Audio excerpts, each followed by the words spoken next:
International lab facility. Student-led startups. Great academic exposure. KL, deemed to be university. స్వతంత్ర భారతదేశంలోనే ప్రజా జీవితంలో ఒక ప్రత్యేక స్థానం ఉన్న India alliance chairman, Congress party అధ్యక్షుడు, రాజ్యసభ ప్రతిపక్ష నాయకుడు, 12 సార్లు గెలిచి భారతదేశంలోనే ఒక రికార్డు సృష్టించిన గౌరవ మల్లికార్జున్ ఖార్గే గారు వచ్చి బూత్ లెవెల్ వర్కర్స్ని ఉద్దేశించి ప్రసంగించడం ఇది ఒక చాలా మంచి పరిణామంగా నేను భావిస్తున్నాను. ఇప్పుడు నాకున్న అంచనాల్లో కాంగ్రెస్ పార్టీకి 13-14 స్థానాలు, పార్లమెంట్ స్థానాలు గెలిచే అవకాశాలు స్పష్టంగా అవపడుతుంది. ఎనీ పొలిటికల్ అనాలిసిస్ మీరు చూసిన పార్లమెంట్ ఎన్నికల తర్వాత బీఆర్ఎస్ పార్టీ మనుగడ కొద్దిగా కష్టంగానే అనిపిస్తుంది. ఎందుకంటే జాతీయ స్థాయి ఎన్నికల్లో అసలు బీఆర్ఎస్ పార్టీకి ఎందుకు వేయాలో ఓటు ప్రజల్లో కూడా, అంటే ఇట్ ఈస్ నాట్ ఇది ఒక పొలిటికల్ ప్రొపగండా విమర్శను తీసుకోకుండా ఒక పొలిటికల్ అనాలిసిస్గా కూడా మనం అనుకుంటే పోటీ కాంగ్రెస్ కొన్ని కాన్స్టిట్యూన్సీలో బీజేపీకి ఉంటుంది. నాకు తెలిసి రాష్ట్రంలో ఏ పార్లమెంట్ కాన్స్టిట్యూన్సీలో కూడా బీఆర్ఎస్ పెద్దగా పార్లమెంట్ ఎన్నికల్లో పోటీగా ఉండదు అని చెప్పి అనిపిస్తుంది.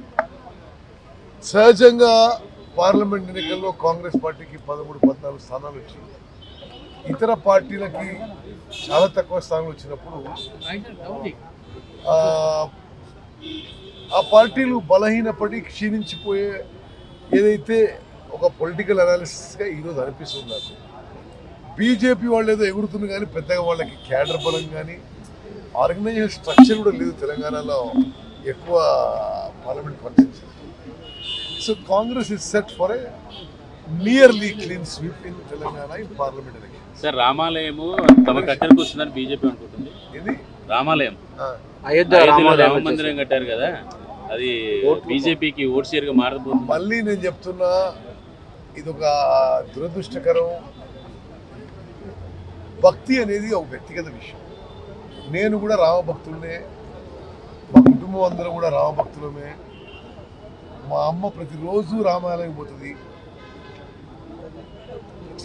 అయితే మేము కాంగ్రెసే కదా. ఓకే, అది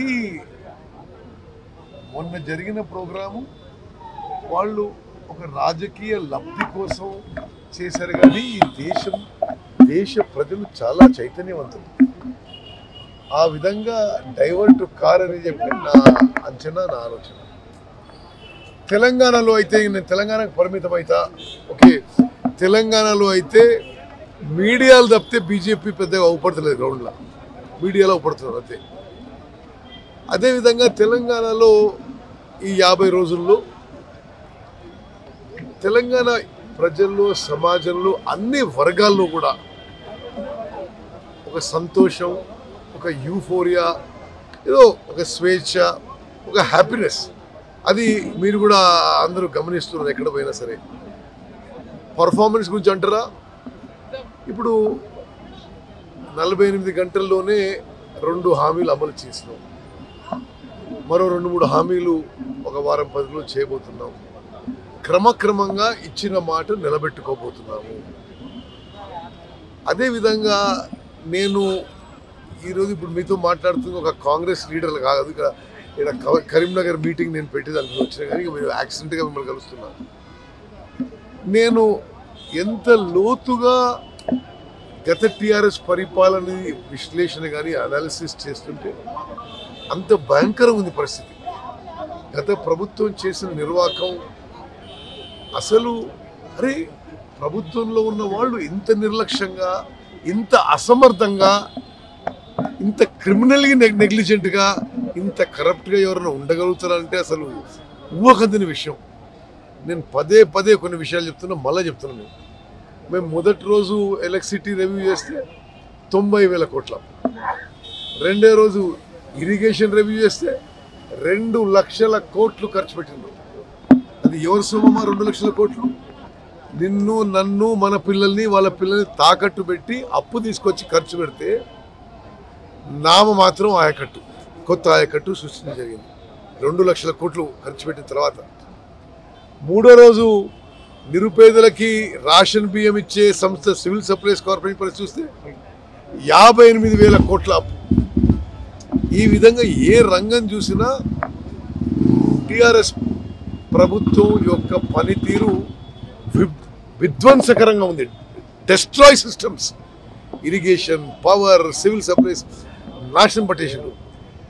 మేము అన్నీ కూడా క్రమక్రమంగా ప్రజల్లోకి తీసుకెళ్తున్నాము.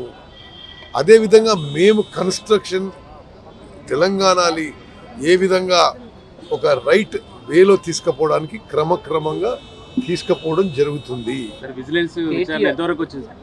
విజిలెన్స్ విచారణ జరుగుతుంది. ప్రాథమిక వాళ్ళ రిపోర్టు నాకు ఇంకా ఇవ్వనుంది. బట్ నాకు తెలిసిన సమాచారం మేరకు పూర్తిగా నెగ్లిజెన్స్, పూర్తిగా అసమర్థత, పూర్తిగా కేర్లెస్నెస్ తోని మేడిగడ్డ బ్యారేజ్ సీరియస్ గా డ్యామేజ్ అయింది.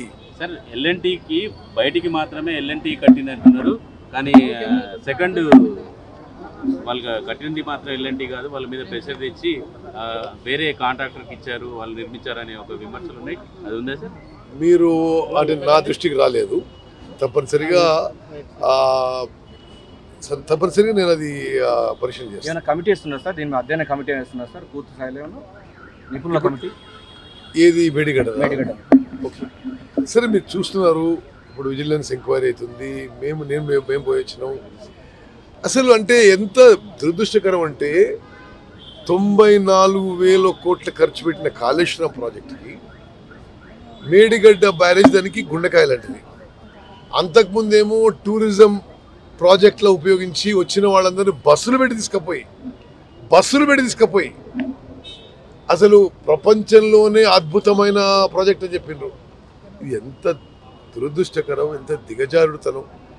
ఇది చాలా చాలా ఇది బహుశా స్వతంత్ర భారతదేశంలో ఇటువంటి సంఘటన మరొకటి జరగకపోయిండొచ్చు. విజిలెన్స్ విచారణ ఎప్పటి వరకు ముగుస్తుండొచ్చు?